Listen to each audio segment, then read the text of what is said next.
In this tutorial, I'll show you how to connect Jotform to SMS. Open your browser and go to jotform.com, then log in to your account.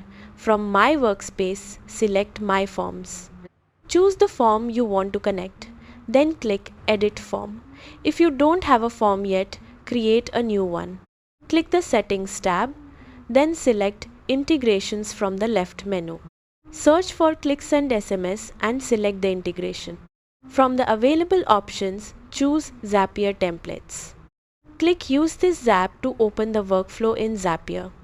Sign in to your Zapier account, then connect your Jotform and Click Send SMS accounts.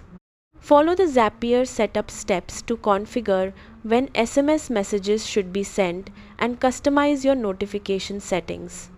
Once everything is set up, enable the Zap to start sending SMS notifications automatically from your Jotform submissions.